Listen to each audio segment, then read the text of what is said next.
Current affair के जितने भी इंपॉर्टेंट क्वेश्चन होंगे उन सभी क्वेश्चन को हम इस वीडियो में डिस्कस करेंगे और देखेंगे कि उनके सही आंसर्स क्या होने चाहिए। तो चलिए वन बाय वन करके इन क्वेश्चंस को डिस्कस करते हैं। पहला क्वेश्चन है, भारतीय रेलवे ने हाल ही में किस जगह पर सोलर प्लांट को लगाने की घोषणा की है? जी हाँ, भारतीय रेलवे ने हाल ही में किस जगह पर सोलर पावर प्लांट को लगाने की घोषणा की है? ए झांसी, बी भोपाल, सी बीना या फिर डी बीना। तो सी जो है बिल्कुल करेक्ट ऑप्शन हो जाएगा, बीना में। जी हाँ, भारतीय रेलवेज जो है बीना में सोलर पावर प्लांट को लगाने जा रही है। इससे जो भी एनर्जी जो है प्रोड्यूस होगी उन सब को ट्रेन के ऊपर जो इलेक्ट्रिक वायर हैं उनमें सप्लाई किया जाएगा। इस पावर प्लांट से हर साल 1.37 करोड़ रुपए की बचत जो है वो गवर्नमेंट को होगी। साथ ही साथ 25 लाख यूनिट ऑफ एनर्जी बिजली जो है वो प्रोड्यूस होगी इस पावर प्लांट से। बात करें बीना की, तो बीना जो है वो मध्य प्रदेश में स्थित है और मध्य प्रदेश की कैपिटल क्या है? भोपाल। मध्य प्रदेश अगर आप में देखें तो मध्य प्रदेश भारत के बीचों बीच स्थित है। ये जो आप देख रहे हैं पिंक, वो मध्य प्रदेश है। मध्य प्रदेश में किल कोरोना नाम का जो है कैंपेन जो है वो हाल ही में चलाया गया था, जिसके तहत घर घर जाके कोविड टेस्ट किए जा रहे थे। साथ ही साथ आनंदीबेन पटेल जो कि यूपी की गवर्नर हैं, उनको एमपी की गवर्नर का कार्यभार भी दिया गया था, क्योंकि लालजी टंडन जो है वो काफ़ी टाइम से बीमार चल रहे थे और अस्पताल में भर्ती थे। साथ ही साथ इंदौर में येलो डस्टबिन जो हैं वो म्यूनिसिपल कमेटी के द्वारा इंट्रोड्यूस किए गए हैं। येलो डस्टबिन में कोरोना से रिलेटेड जो भी वेस्ट होता है, जैसे कि ग्लव्स, पीपीई किट्स एक्सेट्रा वगैरह, वो सब इस डस्टबिन में कलेक्ट किया जाएगा। ब्लू ग्रीन डस्टबिन के साथ साथ येलो डस्टबिन सेटअप करने वाला जो भारत का पहली स्टेट है वो मध्य प्रदेश ही है। मध्य प्रदेश के इंदौर में येलो डस्टबिन को सेटअप किया गया है। बात करें नेशनल पार्क की, तो मध्य प्रदेश में कान्हा नेशनल पार्क, पन्ना नेशनल पार्क और पंचमढ़ी बायो रिजर्व जो हैं वो बहुत ज़्यादा फेमस है। इनसे क्वेश्चन एग्जाम्स में पूछे जाते हैं। बात करें मध्य प्रदेश के चीफ मिनिस्टर की, तो वो हैं शिवराज सिंह चौहान। शिवराज सिंह चौहान जो है वो मध्य प्रदेश के चीफ मिनिस्टर हैं और गवर्नर जो है वो लालजी टंडन, प्रेजेंट टाइम पे जो गवर्नर हैं वो लालजी टंडन है। बढ़ते हैं अपने दूसरे क्वेश्चन की ओर, जो कि है overdraft. Overdraft saving the Indian saver. Overdraft saving the Indian saver नाम की किताब के लेखक कौन है? आपको उनका नाम बताना है। Overdraft saving the Indian saver किताब के लेखक कौन है? A Urjit Patel, B Shaktikanta Das, C Karnam Shekar या फिर डी सुनील कुमार। तो ए जो है वो बिल्कुल करेक्ट ऑप्शन हो जाएगा आपका, उर्जित पटेल। जी हाँ, उर्जित पटेल जो है आरबीआई के फॉर्मर पूर्व गवर्नर रह चुके हैं। उनके द्वारा जो है सेविंग द इंडियन सेवर जो बुक जो है वो लिखी गई है। इस बुक में उन्होंने एज आरबीआई जो चैलेंजेस फेस किए हैं उन सभी का वर्णन जो है इस बुक में उन्होंने किया है। Overdraft saving the Indian saver, याद रखें। बढ़ते हैं अपने अगले प्रश्न की ओर। भारत के 66वें शतरंज ग्रैंड मास्टर बनने वाले युवक कौन है? भारत के 66वें शतरंज ग्रैंड मास्टर बनने वाले युवक कौन है? ऑप्शन ए है जी आकाश, बी सागर शाह, सी विश्वनाथ आनंद या फिर डी रौनक साधवानी। तो ए जो है आपका बिल्कुल करेक्ट ऑप्शन हो जाएगा, जी आकाश। जी हाँ, 23 वर्षीय जी आकाश जो है वो भारत के 66वें ग्रैंड मास्टर हैं। आकाश जो है वो चेन्नई से बिलोंग करते हैं, चेन्नई के रहने वाले हैं। साथ ही साथ इनको नेशनल टाइटल जो है वो 2012 में मिला था। 2012 में इन्होंने नेशनल टाइटल जीता था। इनके जो कोच हैं वो हैं विश्वेश्वरन। बढ़ते हैं अपने अगले प्रश्न की ओर, जो कि है getting competitive practitioner guide for India. Getting competitive practitioner guide for India किताब के लेखक कौन है? A Venkaiah Naidu, B R C Bhargava, C Amit Singh या फिर डी शशि थरूर। तो बी जो है बिल्कुल सही हो जाएगा, आरसी भार्गव। आरसी भार्गव द्वारा getting competitive a practitioners guide for India किताब जो है वो लिखी गई है। आरसी भार्गव की बात करें तो आरसी भार्गव जो है वो एमडी हैं मारुति सुजुकी के चेयरमैन है, सॉरी एमडी माफ़ करें, चेयरमैन है मारुति सुजुकी के। बढ़ते हैं अपने अगले प्रश्न की ओर, जो कि है 5वां। ओफेक्स 16 सैटेलाइट हाल ही में किस देश के द्वारा लॉन्च किया गया है? ओफेक्स 16 सैटेलाइट हाल ही में ये न्यूज़ में भी था कि ओफेक्स 16 सैटेलाइट जो है वो 6 जुलाई को जो है लॉन्च किया गया है। आपको ये बताना है कि किसने ये सैटेलाइट जो है लॉन्च किया है, किस देश ने सैटेलाइट लॉन्च किया है। ऑप्शन ए है चीन, बी रूस, सी इजराइल या फिर डी भारत। तो इजराइल के द्वारा ओफेक्स 16 सैटेलाइट है वो हाल ही में जो है लॉन्च किया गया है। इसको पलच्चिम एयरबेस से लॉन्च किया गया है एक शाबिट रॉकेट के द्वारा सुबह 4 बजे, 6 जुलाई को सुबह 4 बजे जो है इस सैटेलाइट को लॉन्च किया गया है। बात करें मैप में तो इजराइल जो है वो ये छोटी सी जो कंट्री आप देख रहे हैं मैप में, ये है इजराइल की कैपिटल क्या है? जेरूसलेम। बात करें इजराइल की तो इजराइल में ड्रग डिस्कवरी प्रोग्राम, जी हाँ, ड्रग डिस्कवरी प्रोग्राम जो है वो सितंबर महीने में होने जा रहा है इस साल, ड्रग डिस्कवरी प्रोग्राम। और टेक्निकल कॉन्फ्रेंस जो है वो सितंबर महीने में इजराइल में ही होने जा रही है। साथ ही साथ इंटरनेशनल नैनो टेक्नोलॉजी कॉन्फ्रेंस जो कि अक्टूबर महीने में 13 से 15 तारीख को इजराइल में होनी है। साथ ही साथ medical device research and development summit जो है जो 19 अक्टूबर को होने जा रहा है वो भी इजराइल में ही होगा। बात करें इजराइल की तो इजराइल की कैपिटल है जेरूसलेम और करेंसी है इजरायली शेकल। प्रेसिडेंट यहाँ के रियोविन रिवलिन है और प्राइम मिनिस्टर जो है वो बेंजामिन है। बढ़ते हैं अपने अगले प्रश्न की ओर। किस भारतीय प्रौद्योगिकी संस्थान ने वस्तुओं को जीवाणु रहित करने हेतु यूनिसेवियर बॉक्स बनाया है? आपको ये बताना है कि किस भारतीय प्रौद्योगिकी संस्थान ने वस्तुओं को जीवाणु रहित करने हेतु यूनिसेवियर डिब्बा जो है वो बनाया है। IIT Madras, IIT Kanpur, IIT Delhi या फिर आईआईटी रुड़की। तो डी जो है बिल्कुल सही ऑप्शन हो जाएगा, आईआईटी रुड़की। आईआईटी रुड़की के जो छात्र हैं उन्होंने मिलकर यूनिसेवियर डिसइंफेक्टेंट बॉक्स जो है उसको डेवलप किया है।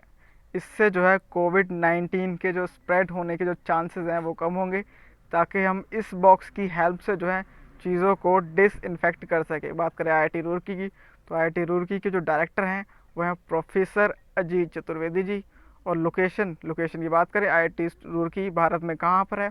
आईआईटी रुड़की भारत के उत्तराखंड राज्य में स्थित है।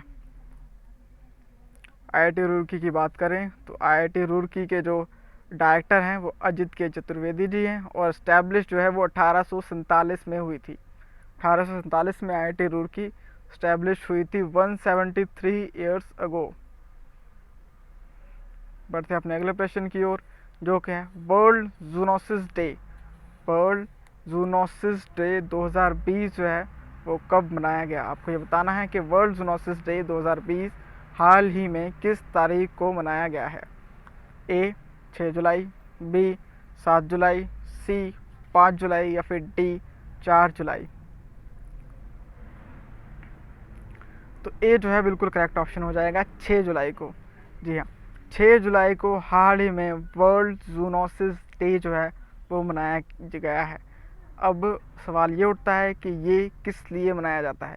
ये मनाया जाता है पीपल को एनिमल से होने वाली डिजीज़ से अवेयर करने के लिए। एनिमल से जो भी डिजीज़ होते हैं उनके प्रति पीपल्स को अवेयर करने के लिए इस दिन को मनाया जाता है। 6 तारीख को ही क्यों मनाया जाता है? क्योंकि इस दिन फ्रेंच बायोलॉजिस्ट लुइस पैस्चर जो है उन्होंने रेबीज़ की जो वैक्सीन है वो 6 जनवरी को बनाई थी, 6 जुलाई को बनाई थी, माफ़ करें, 6 जुलाई को जो है रेबीज़ की वैक्सीन जो है वो बनाई थी, इसलिए 6 जुलाई को वर्ल्ड जूनोसिस डे मनाया जाता है। बढ़ते हैं अपने अगले प्रश्न की ओर, जो कि है एलिमेंट ऐप। एलिमेंट जी हाँ एक सोशल नेटवर्किंग ऐप है, सोशल मीडिया ऐप है, जिसको हाल ही में लॉन्च किया गया है। आपको बताना है कि एलिमेंट ऐप किसके द्वारा लॉन्च किया गया है। ए वेंकैया नायडू, बी प्रकाश जावड़ेकर, सी रमेश पोखरियाल निशंक या फिर डी धर्मेंद्र प्रधान। तो ए जो है आपका बिल्कुल करेक्ट ऑप्शन हो जाएगा, वेंकैया नायडू। जी हाँ, वेंकैया नायडू के द्वारा हाल ही में एलिमेंट जो कि एक सोशल मीडिया ऐप है उसको 5 जुलाई को जो है वर्चुअली लॉन्च किया गया है। बात करें यूनियन मिनिस्टर की, तो यूनियन मिनिस्टर जो है हमारे श्री प्रकाश जावड़ेकर जी हैं, और मिनिस्टर ऑफ स्टेट जो हैं वो श्री धोत्रे संजय शहमारो जी हैं। बढ़ते हैं अपने अगले प्रश्न की ओर, जो क्या है भारत ने किस देश के साथ वहाँ के शिक्षा विकास के लिए समझौतों पर हस्ताक्षर किए हैं। भारत ने हाल ही में किस देश के साथ वहाँ के शिक्षा विकास के लिए समझौतों पर हस्ताक्षर किए हैं, आपको ये बताना है। ऑप्शन ए है नेपाल, बी बांग्लादेश, सी अफ़गानिस्तान या फिर डी भूटान। तो सी जो है बिल्कुल करेक्ट ऑप्शन हो जाएगा आपका, अफ़गानिस्तान। भारत ने हाल ही में अफ़गानिस्तान के साथ जो है 5 समझौतों पर साइन किया है अभी हाल ही में, वहाँ की शिक्षा की कंडीशन को सुधारने के लिए। और जिन स्टेट्स में इन एजुकेशन को सुधारा जाएगा वो स्टेट है नूरिस्तान, फारा और कपीसा। बात करें मैप में, तो मैप में देखिए अफ़गानिस्तान ये रहा। अफ़गानिस्तान की कैपिटल क्या है, काबुल। बात करें अफ़गानिस्तान की, तो प्रेसिडेंट यहाँ के अशरफ घनी जी हैं, और कैपिटल जो है वो काबुल है, और करेंसी यहाँ पर अफ़गानी चलती है। बढ़ते हैं अपने अगले प्रश्न की ओर, जो कि प्रश्न 10वां है। पेटीएम ने किस कंपनी में 560 करोड़ रुपए का निवेश हाल ही में किया है। आपको ये बताना है कि पेटीएम ने किस कंपनी में 560 करोड़ रुपए का निवेश जो है किया है। ऑप्शन ए है Intel, B Cholam general insurance company, C Raheja QB general insurance company या फिर D none of the above. तो सी जो है बिल्कुल करेक्ट ऑप्शन हो जाएगा, Raheja QBE general insurance company. Paytm ने 6 जुलाई को Raheja QBE general insurance company में 560 करोड़ रुपए का निवेश किया है, और इस कंपनी के 51% शेयर होल्डर बन गए हैं। अब 51% शेयर इस कंपनी के उन्होंने खरीदे हैं हाल ही में $76 मिलियन का निवेश करके। बढ़ते हैं अपने अगले प्रश्न की ओर, जो कि है प्रश्न 11वां। इंटेल जो कि एक यूएस चिप मेकिंग कंपनी है, इंटेल द्वारा हाल ही में जियो प्लेटफॉर्म्स में कितने करोड़ रुपए का निवेश जो है वो किया गया है। जियो प्लेटफॉर्म जो कि एक इंडियन कंपनी है, उसमें कितने करोड़ रुपए का निवेश जो है वो किया गया है इंटेल द्वारा। ए 2000 करोड़, बी 1550 करोड़, सी 1894 करोड़ या फिर डी 1670 करोड़। तो सी जो है आपका ऑप्शन बिल्कुल करेक्ट हो जाएगा, 1894 करोड़।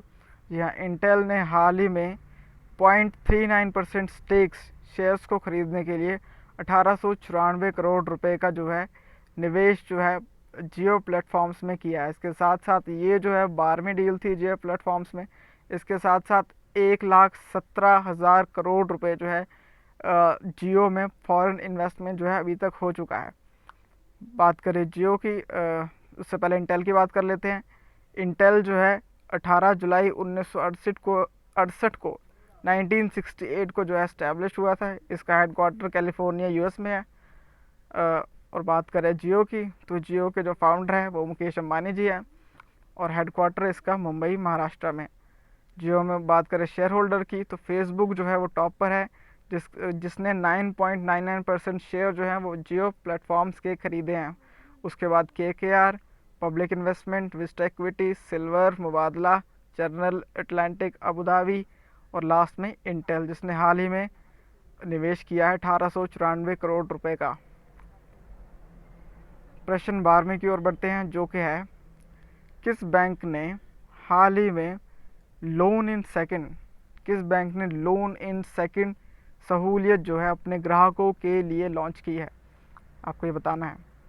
ऑप्शन ए है HDFC bank, B ICICI bank, C Canara bank या फिर डी यस बैंक।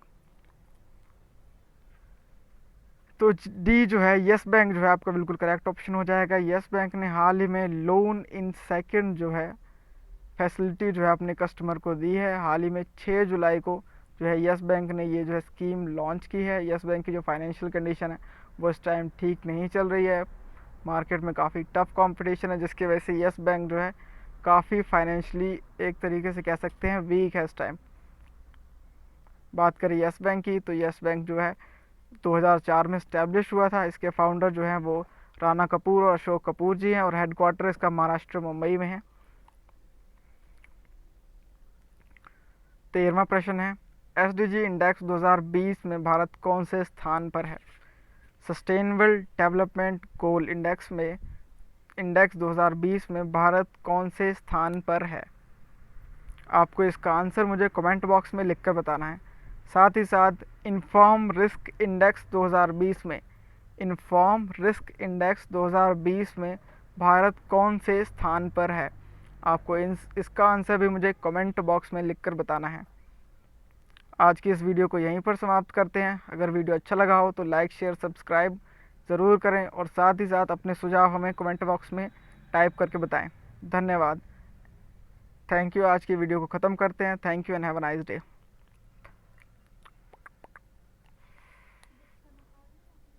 17 मिनट।